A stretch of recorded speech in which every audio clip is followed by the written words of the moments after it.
Hi, everybody. This is Lee, and I'm talking about the electoral situation in North America of Donald Trump's election integrity commission, and then the fight back against that.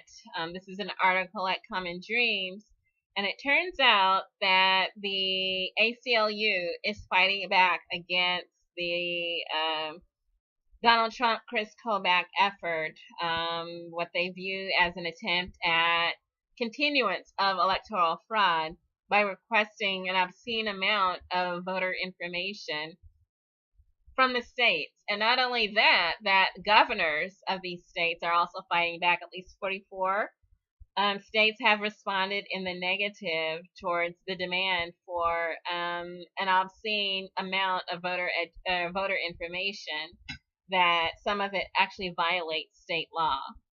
And so this is the new ACL suit challenges legality of Donald Trump's election commission, that there's outcry over the request for voter records, and that this group, ACLU, says that the commission violates federal law.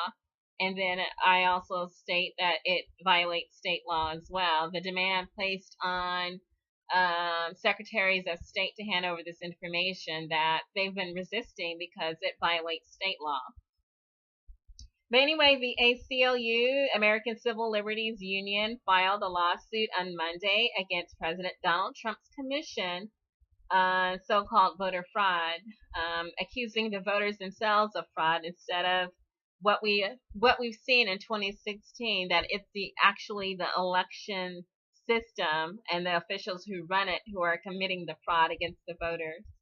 And so the ACLU is arguing that this panel, which is very controversial, is operating on a level of secrecy that violates federal law. That it's a 15-member commission. They've been holding private meetings and making telephone conferences on behalf of Vice Chairman Chris Kobach. Their intentions to request this information on all registered voters from the 50 states and the District of Columbia. And so the ACLU says that this private meeting has violated the Federal Advisory Committee Act, FACA, which mandates that all advisory committee meetings are open to the public.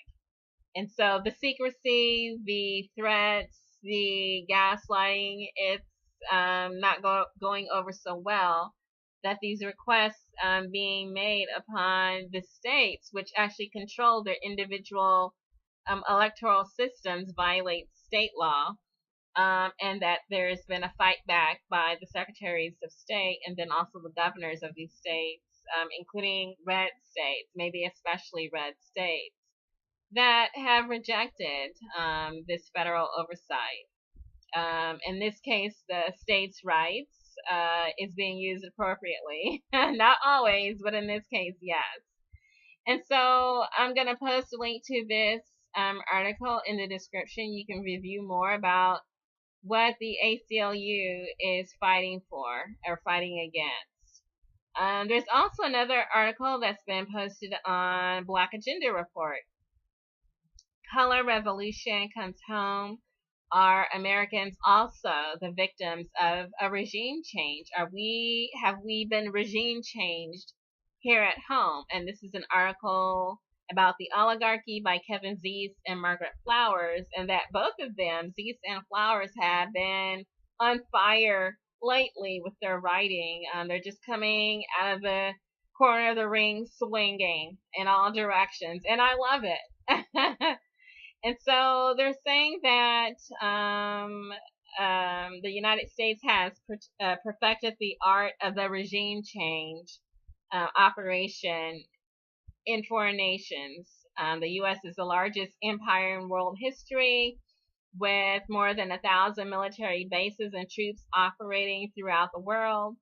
And that in addition to this military force, the United States uses the soft power of regime change, often through color revolutions, and that the United States has been building on empires since the Civil War, but certainly since World War I. And that it's been the post-World War II period that has perfected the art of the regime change operation.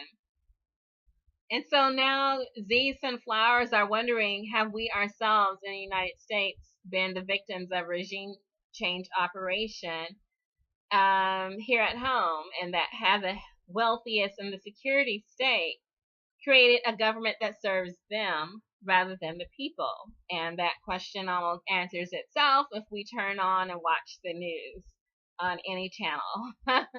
But they answer the question themselves, and so they examine how regime change works, and then look at whether those ingredients are being used domestically. And so that's what they do. They describe the CIA's role in regime change. They describe like coups overseas, like the IBAN coup, the coup in the Ukraine. I mean, there's an endless number that can be used for case studies. Examples, we can go like even Brazil. I've said that previously and been demonetized as a result, but also Libya and other countries as well. And so Z's and Flowers are saying that with these case studies that they're also examining the United States, that there's been an oligarchic coup in the U.S., and that indications are that, yes, this is what has happened. And so this is something that you can also read through in terms of our election system and our public policy here at home, and just answer the question for yourself of whether what we've seen overseas has actually happened here. We've definitely seen militarized actions overseas, and now we're seeing that even more at home these past few years. Militarized groups operating against a civilian population of U.S. citizens. Militarized equipment, weapons, tactics used on civilian populations here at home. And is that part of it? Okay, and so I'll let you read through the efforts by Z's and Flowers to explain that. And then also there's another article. This time this is at 2000. It's about our census that's coming up in 2020 and how that's also going to affect our electoral process. Census challenges Jeopardize efforts towards greater equity in the South, and that we have a census coming up in 2020. It's a once in a decade effort by the federal government to count every person in the United States. It's still 3 years away, but people are anticipating some cluster Fs that might be about to happen with that. And so people want to maintain a watchfulness over our U.S. citizens, or over our census. They're saying that recent developments at the Census Bureau have raised concerns about the accuracy of the upcoming count. And so the agency actually received about $164 million less than what it actually requested from Congress in the 2017 fiscal year. It's underfunded. And so traditionally that there is an uptick in funding for critical preparation. And so that's been cut. And so the proposed 2018 budget doesn't give it much more, and certainly not enough. And that this past May, the Census Bureau Director, John Thompson, announced that he would resign at the end of June. And so that leaves a major gap in leadership at a critical time. And so the United States GAO, the Government Accountability Office, has put the 2020 census on its high-risk list. And that did that in 2000 and 2010 as well. And that's because of a failure for the U.S. Census to implement strategies and technologies to cut census costs. And so they're saying that there's high stakes of an accurate count, that the information is used to apportion the seats of the United States House of Representatives. The census information is used to realign the boundaries of the legislative districts of each state. And also the census is used to allocate billions of dollars of federal financial assistance.